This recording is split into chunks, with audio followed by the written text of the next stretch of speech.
고난의 밤에 부르는 찬미, 그런 제목으로 이번 한 주간 동안 하나님의 말씀을 전하겠습니다. 10년이 넘도록 대한민국에 살면서 칼럼을 써온 외국인이 있습니다. 그분은 영국에서 온 특파원입니다. 유명한 이코노미스트지에 글을 써서 기고하는 사람이죠. 그 특파원의 이름은 데이비드 투더입니다. 몇 년 전에 한국에 관한 책을 썼죠. 그 책의 제목이 불가능한 나라 한국이라고 하는 영문판입니다. 이 책을 보면 한국의 무서운 저력과 엄청난 노력으로 기적을 일으킨 놀라운 기적의 나라 대한민국을 소개합니다. 그 첫 번째 그 경이로운 기적은 경제 발전이다. 그래서 자타가 공인하는 한강의 기적, 누구나 부러워하는 기적의 한국을 소개합니다. 두 번째 이 기적은 민주주의의 정착을 꼽습니다. 많은 희생을 치렀지만 세계에서 가장 짧은 시간 안에 민주주의 나라가 된 것은 기적 중에 기적이다. 한국은 정말 대단한 나라다. 데이비드 투더는 두 가지 기적을 이룬 대한민국에 대해서 감탄과 존경을 표시하죠. 대단한 민족, 역사상 유례를 찾아볼 수 없는 나라, 그리고 특별히 교육열이 높은 나라, 이런 이야기들을 쭉 하고 있습니다. 그러나 이 같은 두 가지의 기적을 이루기 위해서 한국이도 너무 지나치게 경쟁을 했고, 너무 과하게 남의 눈치를 봤고, 너무 쉬지 않고 밤낮 없이 일을 했기 때문에, 너무 앞만 보고 달려왔기 때문에 어떻게 됐을까? 데이비드 투더는 이런 말을 합니다. 너를 너무나 힘들게 일해온 탓인지 마음이 병들었다. 그리고 영혼의 상처를 얻었고 다 지쳐버린 상태임을 지적합니다.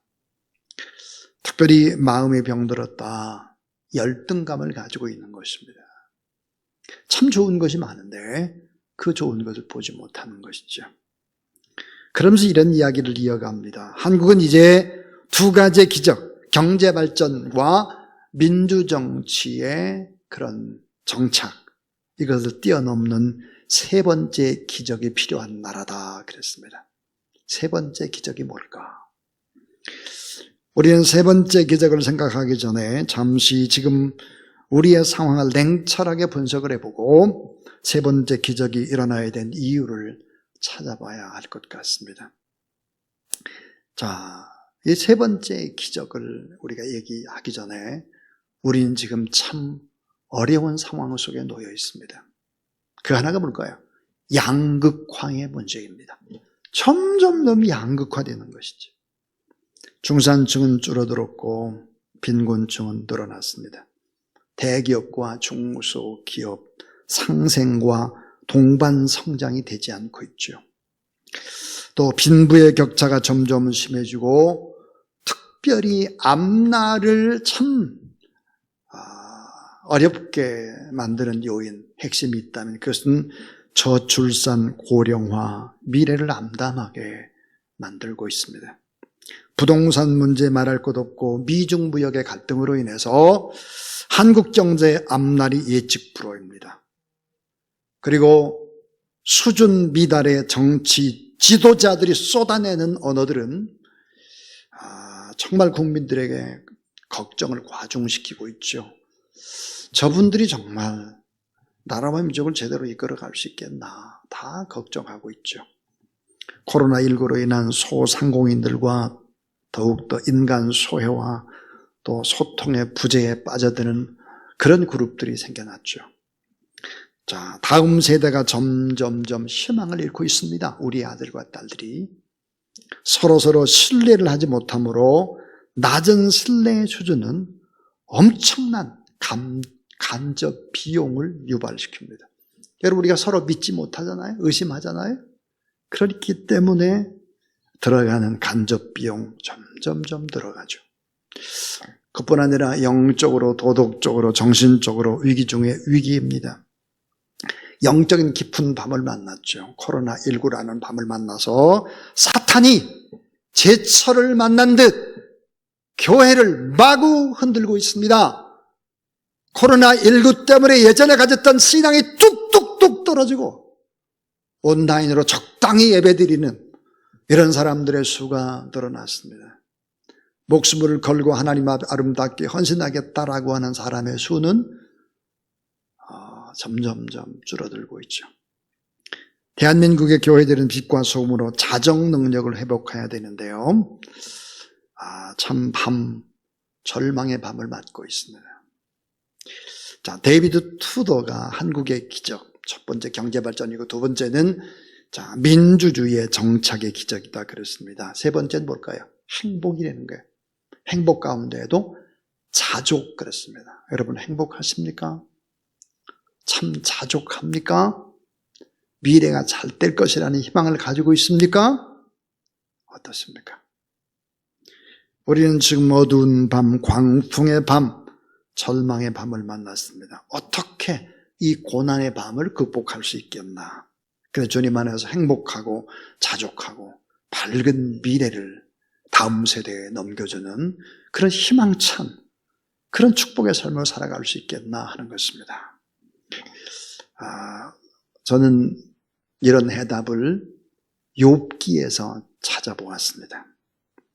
자, 사람들은 모두 다 실패, 밤을 좋아하지 않습니다.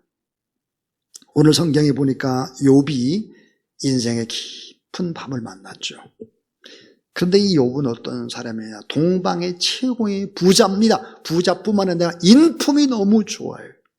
존경도 받고 거기다가 하나님을 너무너무 잘 섬기는 사람이었습니다. 그런데 자녀들이 다 죽었죠.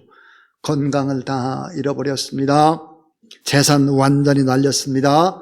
아내까지 욕하고 그리고는 욥을 떠나갔습니다. 자, 인생의 밤을 만난 욥에게 새 친구가 찾아왔습니다. 자, 욥의 고난을 보고 갑론을박을 하는 거예요. 욥에 대해서 막 공격을 하는 거야. 욥, 너의 죄 때문이야. 내가 제대로 하나님을 믿지 않아서 이런 고통이 찾아왔고 저주가 찾아온 거야. 회개하지 않는 숨은 죄가 있기 때문이야. 죄값이야. 너 의롭다고 산다고 했지만 사실은 네가 가식과 위선 때문에 이런 결과가 네 가정에 찾아온 거야. 공격하고 서로 계속 다투다가 다 쓰러져가지고 지쳐버렸어요. 성경이 다 부정적인 걸 본 겁니다. 그러네 딱 한 사람, 젊은 청년 엘리후는 좀 다른 방법으로 고난을 해석하기 시작을 합니다. 욥이 당하는 고난의 밤, 이 시간을 좀 더 다르게 말하고 성경적으로 풀이하고 있습니다. 그게 뭘까? 고통 속에는 하나님의 은혜가 있다.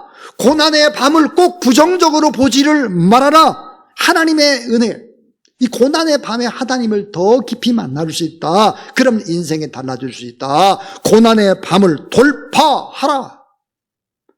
그러면 그 돌파하는 도중에 하나님께서는 밤중에 특별한 노래를 주실 것이고 지혜를 줄 것이다. 그러니까 너무 그렇게 고난을 나쁘게만 생각하지 말아라. 하나님은 이 밤을 통해서 놀라운 복을 주신다 그랬습니다. 이게 바로 엘리후가 욥에게 하는 얘기예요. 오늘 본문입니다. 자, 여러분, 낮에 대낮에는 아이들이 밖에 나가 놀죠. 그런데 저녁이 되면 집으로 돌아오는 것입니다. 부모를 찾아 돌아오는 것이죠. 우리 하나님을 믿는 사람이 인생의 밤을 만나게 되면 사람들은 하나님을 찾기 시작합니다. 하나님이 원하는 사람답게 원래의 자리로 돌아오는 것입니다. 파스칼이라고 하는 사람이 이런 말을 했어요. 사람한테 가장 나쁘게 생각하는 고통이 어떤 의미에서는 가장 소중한 축복이 될 수 있다. 제가 다시 한번 읽어보겠습니다. 사람한테 가장 나쁘게 생각하는 고통이 어떤 의미에서는 가장 소중한 축복이 될 수 있다 그랬습니다. 오늘 욥기 35장 10절에 보니까 밤에 노래를 주시는 하나님 그랬습니다. 근데 이걸 영어로 보니까 말이죠. 어떻게 되어 있느냐 보면 이 노래가 하나가 아니라 노래들이라고 하는 복수로 되어 있습니다. 하나님은 어떤 분이실까? 인생의 밤을 만나고 어려움과 고통 속에 있을 때 새로운 노래를 주셔서 그 노래를 부르게 하는 분이신데 노래가 하나가 아니고 노래들을 주신다는 거예요. 자, 오늘 저는 세 가지 얘기를 하려고 합니다. 그 첫 번째가 밤중에 노래를 주시는 하나님입니다. 자, 밤중에 노래를 주세요. 근데 노래를 하나만 주는 게 아니에요. 여러 노래들을 주세요. 자, 성경이 말하는 밤이라는 것이 뭘까요? 죄, 무지, 고난, 실패, 좌절, 통곡, 온갖 슬픔과 죽음, 이것을 밤이라고 표현합니다. 여러분, 세상을 살아간다라고 하는 것은 뭘까요? 밤과 동행하는 것이죠.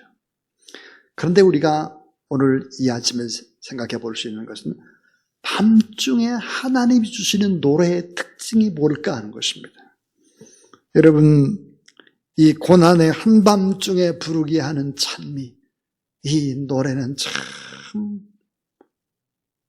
대낮에는 부르지 못하는 노래입니다. 대낮, 형통한 대낮, 성공하고 잘나가고 풍요로울 때가 아니라 먹고 마시고 즐겁고 놀고 이런 때 부르던 노래와 고난의 밤 때 부르는 노래는 차원이 다르다는 것이죠. 여러분, 밤에 부르는 찬양은 좀 더 차원이 높습니다.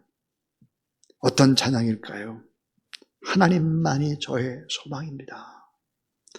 하나님만이 나의 사랑입니다. 저는 이 밤을 만나 어렵지만 하나님만 제 곁에 있으면 저는 좋습니다. 이런 고백입니다. 미국에 있는 저의 아들 목사의 이야기입니다. 아들 목사 운동화를 참 좋아하는 것 같습니다. 운동화. 미국에 가보면 항상 깨끗하고 운동화를 아끼고 운동화가 참 많이 있는 것을 확인합니다. 왜 그럴까를 생각해 보았습니다. 왜 운동화를 저렇게 좋아할까? 슬픈 기억이 떠오릅니다. 어린 시절 나이키 운동화가 신고 싶다고 나이키 노래를 불렀죠. 엄마, 운동화 사주세요. 아빠, 운동화. 그래서 이제 운동화를 사려고 이렇게 가게를 가죠.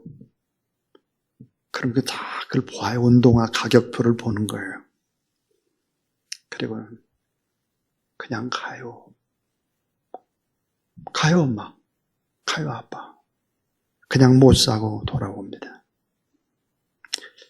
왜 못 사고 돌아올까? 왜 사고 싶었는데 아이는 못 사겠다고, 안 사겠다고 돌아올까? 그것은 아빠가 돈이 없는 빈털터리 목사이기 때문이죠. 제가 미국에 가면 꼭 운동화를 사주겠다고 얘기를 합니다. 그때마다 제 마음속에 이렇게 남아있는 그 싸늘함, 미안함, 그런 것들이 제 마음 안에 있습니다. 그 누구도 모르는, 저희 아들마저 모르는 저만이 가지고 있는 그런 아픔을 느끼곤 합니다. 여러분, 하나님은 어떤 분이실까요? 우리가 믿는 하나님. 이 하나님은 밤을 통해서 사람들을 다시 빚어내는 거예요. 밤을 통해서 주님 닮은 작품으로 하나님이 만들어내신다 하는 것이죠. 성경에 나와 있는 밤의 노래, 한밤중의 찬미 가운데 좀 최고의 클래식이 있습니다. 최고의 높은 클래식. 그게 뭘까? 하박국의 노래입니다. 여러분, 우리가 참 잘 알고 있는데요, 이 하박국의 노래를 막 불러 제끼면 별 의미가 없습니다. 그런데 이 하박국의 노래의 배경을 좀 알면 이 찬미의 깊은 울림을 느낄 수 있습니다. 자, 유다가 의지하는 최고의 강대국이 애국이었죠. 한국이 옛날 미국을 막 그렇게 의지했을 때, 지금도 의지하고 있지만 그저 기대고 있죠. 유다도 애굽에게 기대고 있었습니다. 그런데 신흥 강국인 바벨론이 등장을 하는 거예요. 자, 이 바벨론이 등장하니까 애굽이 꺾이기 시작을 하죠. 자, 이 바벨론과 이 애굽이 경쟁을 하면서 이 바벨론이 어디를 치느냐? 애굽과 동맹인 유다를 치는 것입니다. 자, 유다는 무서운 밤을 만났습니다. 거대한 강국이 쳐들어오기 때문이죠.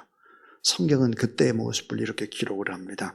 사시나무 떨듯이 떨고 창자가 흔들리고 몸이 떨리고 뼈가 꺾이는 것 같았다. 이게 성경이에요. 그런데 이 하박국이 이런 상황 속에서 하나님을 찬미하는 것입니다. 어떻게 찬미할까요? 여러분 잘 아는 대로 하박국 3장 17절부터 18절. 비록 무화과 나무가 무성하지 못하며 포도나무 열매가 없으며 감람나무 소출이 없으며 밭에 먹을 것이 없으며 우리의 양이 없으며 외양간에 소가 없을지라도 나는 여호와로 말미암아 즐거워하며, 따라하세요, 나의 구원의 하나님으로 말미암아 기뻐하리로다. 자, 이 말이 뭐예요? 하나님, 전쟁이 일어나도 저는 하나님만 바라봅니다. 하나님만 계시면 저는 굶어도 좋습니다. 하나님만 제게 계시며 저는 모든 어려움을 이겨낼 수 있습니다. 하나님이 나의 구원이요, 나의 소망이요, 나의 찬송이 되셔서 하나님은 어둠을 헤치고 산등성이로 달리는 사슴처럼 나를 그렇게 이끌어서 승리하게 해주실 줄로 저는 믿습니다. 이 말이에요. 여러분, 성경에 남아있는 유명한 밤의 노래, 그 가운데 하나님을 바라보며 찬양했던 사람들은 어떻게 됐을까요? 다 회복되죠. 다 잘 되는 것입니다. 밤의 노래는 대낮에 부르지 못했던 노래입니다. 왜 대낮에 부르지 못할까요? 밤에 하나님이 노래를 주시기 때문이다. 하나님이 부르게 하는 노래.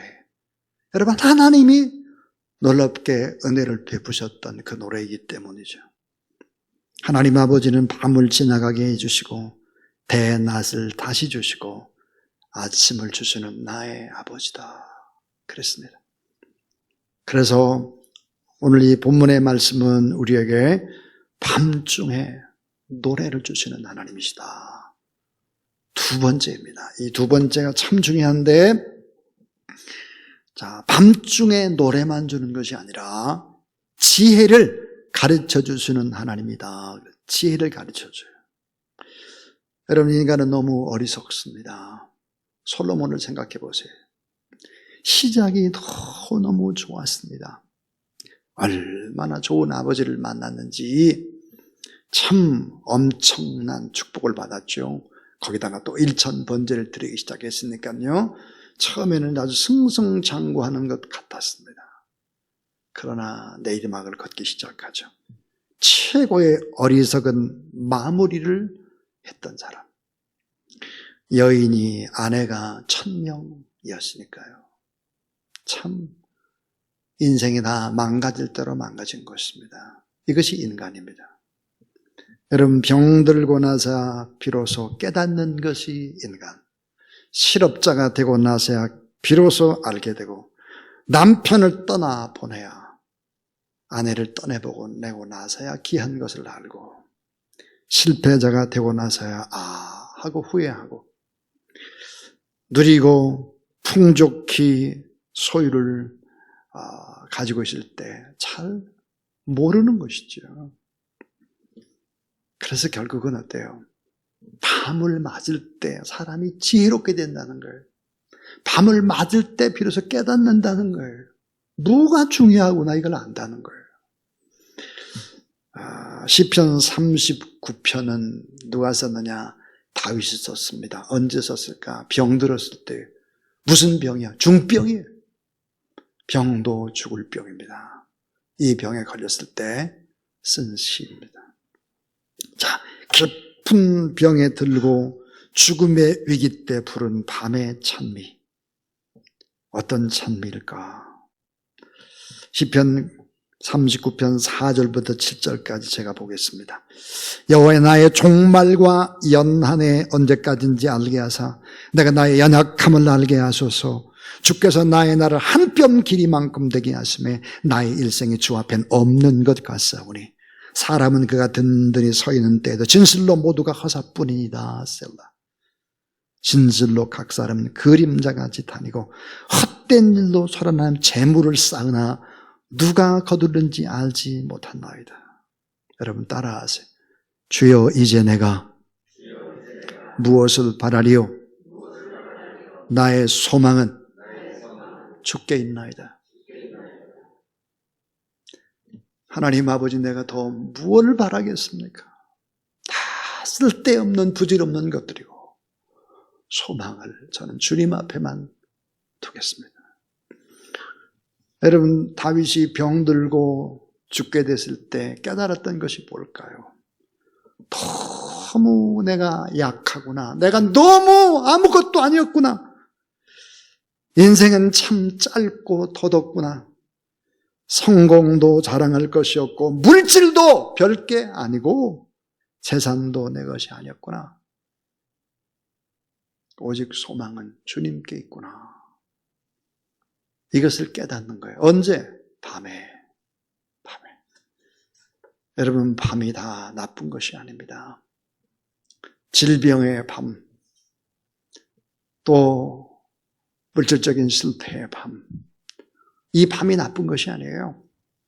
이 밤에 이렇게 주님을 노래하고 주님께 주시는 지혜를 깨달아 알 수만 있다면 이 밤은 놀라운 축복입니다.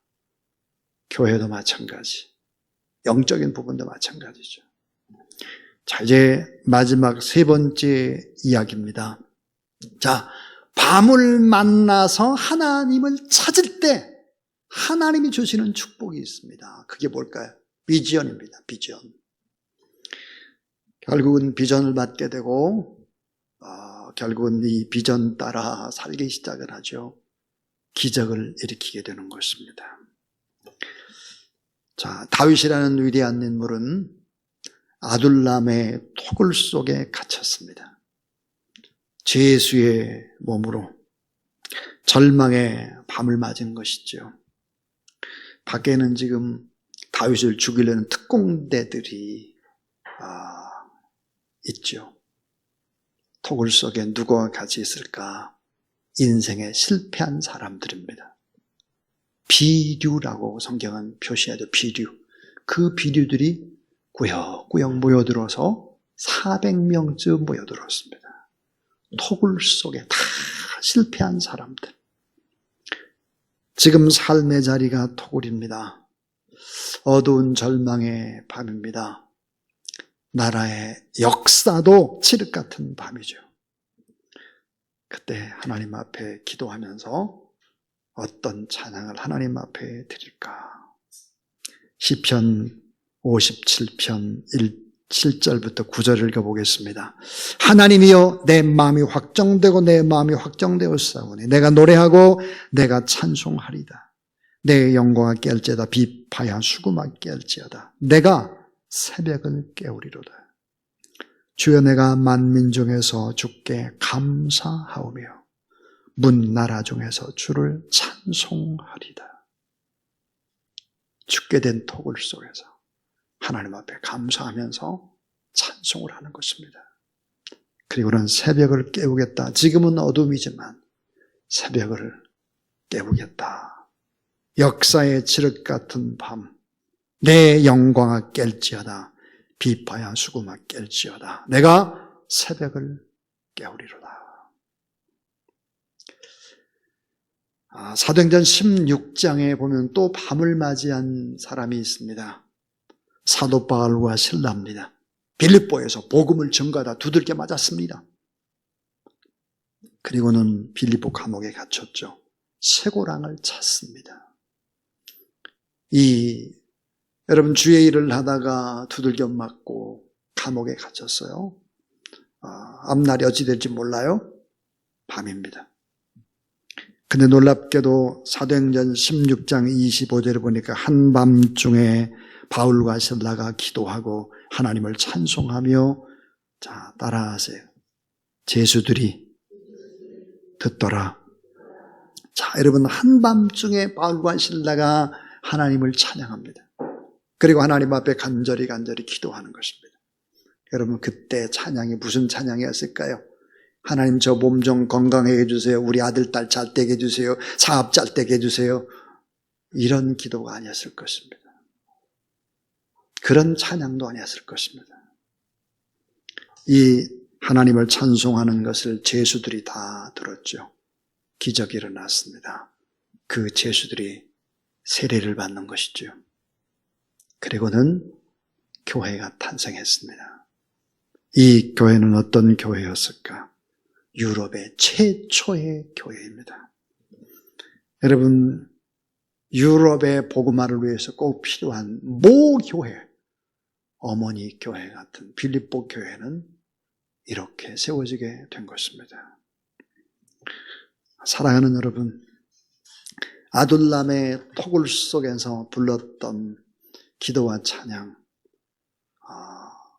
다윗은 어떻게 했을까요? 그런 유다 왕국을 세웁니다. 헤브론에서. 나중에는 예루살렘으로 옮기죠. 통일 왕국을 세우는 것입니다. 자, 밤을 만난 사람들의 비전, 그 사람들이 하나님 앞에 부르짖고 기도할 때 놀라운 기적의 역사가 있었다 하는 것입니다. 저는 이제 설교를 맺으려고 합니다. 자, 데이비드 투더가 대한민국의 기적을 얘기했습니다. 경제 발전의 기적, 엄청난 기적이죠. 민주주의 정착의 기적, 민주주의. 참 대단한 나라 같아요, 보니까. 그러나 이제 세 번째 기적이 필요합니다. 그것은 바로 행복하고 자족하는 기적입니다. 여러분, 세상이 잘 된다고 행복할 수 있겠습니까? 자족할 수 있겠습니까? 하나님을 경외하고 하나님을 바라보고 하나님 앞에 살지 않으면 행복할 수 없습니다. 자족할 수도 없습니다. 자, 오늘 설교는 이것이었습니다. 고통은 누구나 다 있다. 고통이 없는 사람이 없어요. 다 있습니다. 밤은 누구나 다 있는 거예요. 자, 지금 밤을 만났다면 긍정적으로 보자 하는 것입니다. 밤중에 하나님을 바라보자. 그러면 하나님이 참 노래를 주실 것이다. 그리고 하나님은 음성만 주시는 것이 아니라 지혜도 주시고 꿈, 비전도 주신다. 밤은 영원히 계속되지 않는다. 곧 지나간다. 밝은 아침이 찾아온다. 따라하세요. 믿음으로 살면 하나도 손해볼 것이 없다. 그렇습니다. 여러분, 믿음으로 살면 밤에 고난을 만났다고 할지라도 손해볼 게 전혀 없다. 이게 성경이에요. 사랑하는 여러분, 고난의 밤에 부르는 찬미, 그런 제목으로 하나님의 말씀을 전했습니다. 여러분, 주보에 보면 칼럼이 있는데요. 기도를 대신해서 이 칼럼을 제가 읽고 마칩니다. 고난의 밤에만 부를 수 있는 노래가 있습니다. 대낮에는 결코 부를 수 없는 하나님을 향한 찬미. 형통할 때, 잘 나갈 땐 결코 부를 수 없습니다. 고난의 밤은 내 삶의 방향을 바꾸는 하나님의 역풍이며 나를 강하게 훈련시키는 하나님의 터프한 사랑의 노래입니다. 고난의 밤은 나의 연약함을 살필 수 있는 뼈아픈 성찰의 기회요.